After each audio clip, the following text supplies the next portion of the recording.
welcome to another edition of the Bass Report. I'm Brian Bass reporting live here at Nublu, performing music from his brand new record, his first in 7 years, his saxophonist Keith Loftis.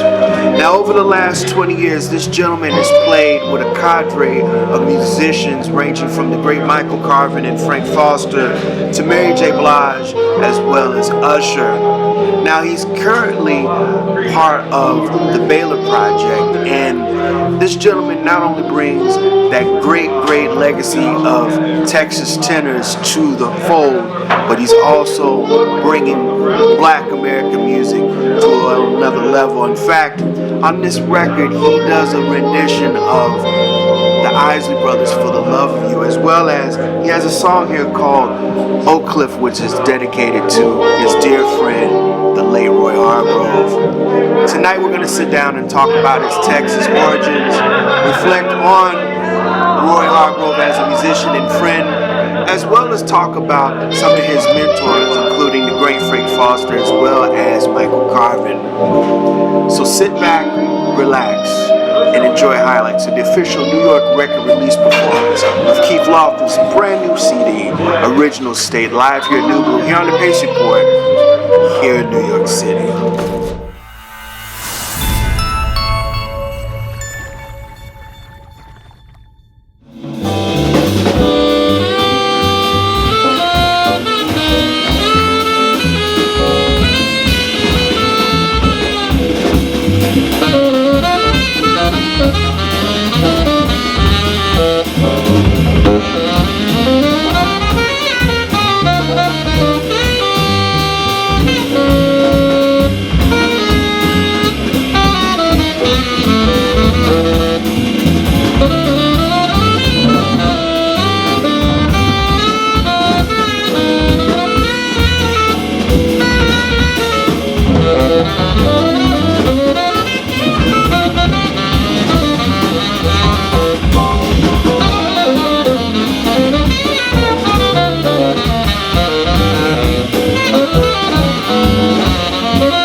Keith, it's been 7 years since you put out a record.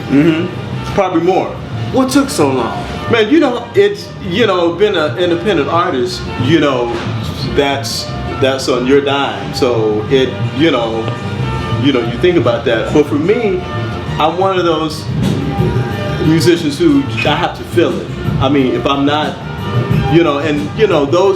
those last 7 to 10 years, I kind of been out with Abdullah Ibrahim, Michael Carvin, all these other, just kind of, getting re-energized to feel it. You know what I'm saying? And late 2017, early 2018, that's when I got the bug. I said, you know what? I'm ready to release something new.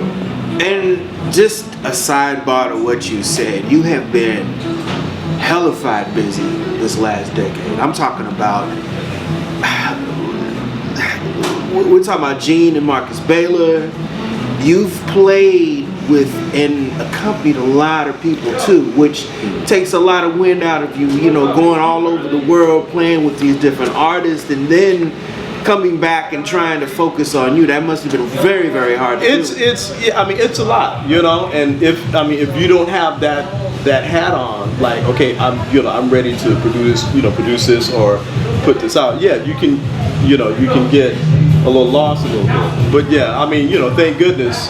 I mean, I'm sorry it took, almost a decade, but when the time is right, that's when you do it. Now, this album, you got Willie Jones III, you got Eric Wheeler, and you got John Chin. Is this the core of the musicians you've been playing with, or is these guys that you've always? Because I know that wasn't John on the last recording. My last record, no, that was Anthony Wansley. Anthony, right? That was Wansley. Yeah. So this is pretty much the core cast that you've been wanting to play with for a minute. Yeah, I mean, I wanted to put a new quartet together, and just to see, and we've all worked together in different situations, but I wanted to put together something new and fresh that I really didn't know. So putting them together, and thank goodness they were available for the date. But yeah, putting them together was it was refreshing. Just to have something fresh. The music was fresh. They really hadn't seen it. I just finished it, so it everything was new and raw. Now, being a leader and being a composer of your own band, what are some of the things that you look for as far as musicians, and also the musicians carrying out the vision of how you perceive your music? Well, first of all, I look at professionalism. That's first. Of course, musicianship, they wouldn't be there if they, I look for, mainly actually, I really focus on their sound, because when I was thinking about the record, I'm hearing musician sound, a certain musician sound, or Willie's, cymbal beat or his ride. So that's what I kind of look for. I'm thinking of their sound, and does it fit with the music and with what I'm hearing. There's a couple of things on this album that we got to go into. In fact, you do one of my favorite Isley Brother songs, "For the Love of You." That must, and I'm gonna say something now. That's a baby making song right there. Yes. Why did you decide to jazz out this version? Well, first of all, me growing up in Dallas, and my uncle was a drummer, and he played in this just like a top 40 band, and they played all of like Earth, Wind and Fire, the Isley Brothers, and stuff like that. So I grew up hearing that all my life. So I was like, man. But I did a gig with a drummer from Jersey named Greg Servants, and he had this arrangement. I was like, oh man, this is cool. So we played it. I was like, dude, I have to record this one day. I said, the Isley Brothers is one of my favorite groups. So, when the opportunity came, I was like, man, I'm recording this song. That's interesting, because I've always said this, and I'm gonna go to the grave saying this. I've always said that we have to get outside of the American songbook and play our music. And Isleys are just as American as Cole Porter and George Gershwin. Absolutely. Absolutely. I mean, that's the way I feel. I mean, that's why I recorded it. I mean, this is American music. Right.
About Roy Hargrove, because on this album you have a song on here where Oak Cliff, you guys grew up in Oak Cliff area in Dallas. Yep. And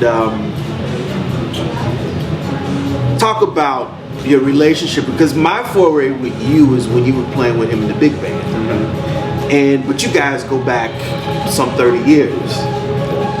We grew up like high school together.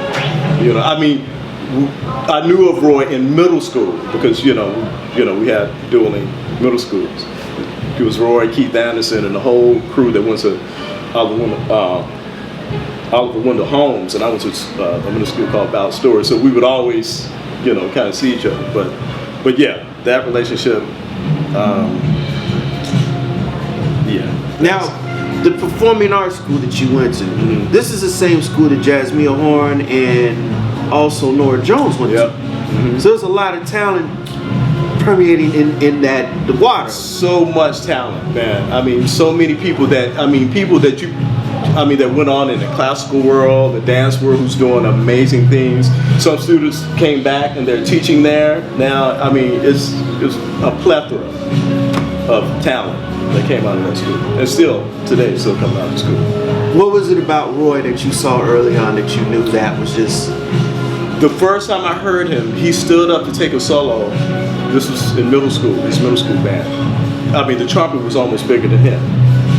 And when I heard his sound at that early age, I was like, man, we were all like, who is that? So, his sound was always captivating. It always brought you in, And it was, he was always so, lyrical and, melodic, I mean, Keith, I'm 49. I'm showing my age now, but all of my musical heroes are gone. Roy Hargrove, Prince, Biggie, Michael Jackson, and it's like when you put Roy in that stratosphere with the guys I just named, he was a bit larger than life for the little time that he was here. He was. And I mean, the beautiful thing is he never felt that way. I don't think you never got that vibe from him. He was just Roy. I mean, for me, every time we'd meet, it was like the last conversation. We just spit back up. Yeah, just the fact that he used to come out, hang out in Smalls. He wasn't bigger than anybody. He got on that band stage and shit. And he also, the thing that I loved about the big band is he gave it back to you guys. Yeah. It was like a school. Was that pretty much like that experience playing in the big band? Yeah, it was. A lot of us were fortunate to to be there as long as we did it. But he was always giving, always. And man, he just loved the music, and he loved to present his music. I don't care if it was RH Factor, big band, quintet. That was his persona. He loved to, the show. He loved to look good, sound good. The presentation was important to him as well. Keith, how did you stumble into becoming a great saxophonist? I say great because you do things on that soprano that you can't do on the tenor, and you can do some things on that tenor that you can't do on that soprano. Man, I don't know. I'm still at it. I'm still learning. I'm still trying to get it together. But I use the information that I have and what I'm hearing. I'm trying to play what I'm hearing all the time. And actually just kind of singing vocally for me kind of helps me, try to really get in touch with that. Like when I can express it and play it, that's key for me. who were some of your musical influences? Who were some of the cats that you would be listening to? I mean, Because and here's another sidebar to Texas. There are a lot of great saxophonists. We're talking about Illinois Jaquette. We're talking about David Fathead Newman. Man. There's a whole greatest hits collection. Listen, of course, Fathead, James Clay, Yeah. Marshall Ivory. Yeah. He was Red Garland's last tenor player, great tenor player. And a good friend of mine, Shelly Carroll. He was from Houston, but he's, him and Brad Leland, my cousin, also player, they were Nortest together. So when I met them, it was that was a whole nother thing. But yeah, the whole history of Texas tenor players, yeah. But yeah, I mean, of course, those were my home heroes. And of course, Charlie Parker, definitely John Coltrane, Wayne Shorter. What was your take when you first saw Branford Marsalis? Freedom. I thought freedom because I caught them early on, that record Crazy People Music. Yeah. When that came out, I think it was like kind of when they first started the tour. They played in the Carvin of Dreams in Fort Worth. It's a beautiful club, big club. So you had Doc Tone, Kenny Kirkland, and Tane, and Bob. And man, I love that band. I've always been a Branford fan. That album has, this last track I believe is Ballad of Chet Kincaid. Yes. He funked that out. He did. They sound great. You said freedom. That's interesting because when I see you on the band stage, I said, man, this guy's got a little Branford in him, but he also has a little Wayne in him as well, like you said. Listen, man, I'm a student of the saxophone. I love Ben Webster. I just love the history of the saxophone. And that's, I draw from all of these experiences and people and create my own stew to, hopefully present, my voice.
You know, your last record was produced by a gentleman that he's loved and revered, but a lot of his students said he's a beast. And you know what I'm talking about.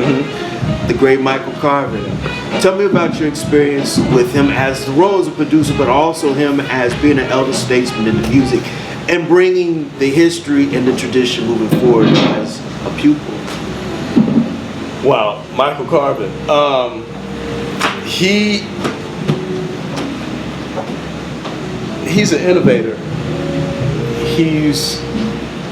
I would call him a prophet. He gets you in touch with you, from musically and just out in the world and in life. You know, it's not just about playing with him. It's really about experiencing what his life journey as well. And he has a lot to offer. He sure does. A lot to offer. He's a master teacher, a master drummer, and he gets, you know, like I said, if you have a vision, he can help you implement it and really open you up musically and just whatever you're focusing on. He has that type of capability of just truly listening to you. You know what I'm saying? And he hears everything, and he's very serious. You know, so, you know, every time I come to Michael Carvin, you know, it's, you know. Coffee with Loftis. Yes. Podcast. Yes. Everybody can go to Apple, iTunes, Google. Tell me how this came about. I know COVID had you sitting down and you were thinking about. It was actually, the idea came before COVID, maybe a year before. Because I always wanted to like step away and just kind of sit down. You know those times you know you're at the bar or you're sitting with the cats and you know having this conversation, and I'm always saying like, man, it would be great if we had to support it. So COVID hit, and I had to learn technology. I was like, well, maybe this is a great time to do the podcast. So yeah, I got a mic and asked a few people would they do it, and yeah, I just started, and I'm still learning. I mean, it's a whole process for me, but yeah, it's great. I get to sit down with my mentors and friends, and it's more about my relationship with them. I mean, instead of like music, my first guest was Ralph Moore, and it was just really about having Ralph talk and just our relationship. I mean, because we all can go online and see who he's played with and what he's done, but I just wanted to capture a personal relationship.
Being an accompanist, playing with all these great musicians, the Baylors, how is your role, and what is your role as an accompanist when you are playing behind talent? And what do you tell musicians to do when they are being aside to the talent? Because there's a role that you have to play, and there's some ears that you have to also have also. So, I mean, I've been blessed to work with some great singers. My role is to find my space in any situation. I mean, be it just instrumentals like in a quartet or quintet, or but with a singer like with Gene, you have to find your lane, and you have to know. I'm trying to, when she's in a phrase, I try to stay within her or let her have her space, and then when there's a space, that's when I'll come in on certain things. I mean, it's a dance between us, and that's the way I look at, I think musicians should really, a lot of musicians want to, of course, show their mastery and what they can do, but the key is knowing how to edit. You don't have to play everything on every song. So it's it's a balance that we all have to do. And some do it well and some aren't there yet. But it's definitely a dance. That's my approach. It's finding that my space. I have to find my space playing with Michael Carvin. Not much space. Not much space, but there is a slot where I could sit, Right. Frank Foster. He was very, very important in that Count Basie orchestra, and you had a chance to play with that great. Tell me about Frank. Frank was one of the most humblest people I know. Great, of course, saxophonist, great arranger, great composer. Can play anything. Another one of those guys who can play anything. It was a blessing. I'll never forget. It was I just moved to town, and it was me and Kenyatta Beasley, and we were in his ensemble. And one day after class, he stopped and asked us. He was like, "Hey guys, I gotta ask you a question. I'm starting my big band back up, and I want to know if you guys want to, be in a band and join." And me jokingly, I was like, Frank, let me get back with you about that, But he laughed about it. But yeah, man, that experience was truly a blessing. I was in the band for 15 years. Wow. So that was a lot of history, and playing his music, I bet, was a beast also. Yes. Why do you think that Frank and Frank West also, they were very, very important to that Basie organization? They were. Why do you think that Frank Foster was such a pivotal part of that group? I think because he had the pen. Foster was writing charts, and he would kind of push the band in a slightly different direction. He knew Basie wanted a certain thing, and he would give him that. But I think he always had like a little extra, like, check this out, Frank always had like a new flavor for it every time. Funked it out a little bit. For sure.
Keith, you left Dallas to come to New York City. You got your degree, or earned your degree at the New School, right?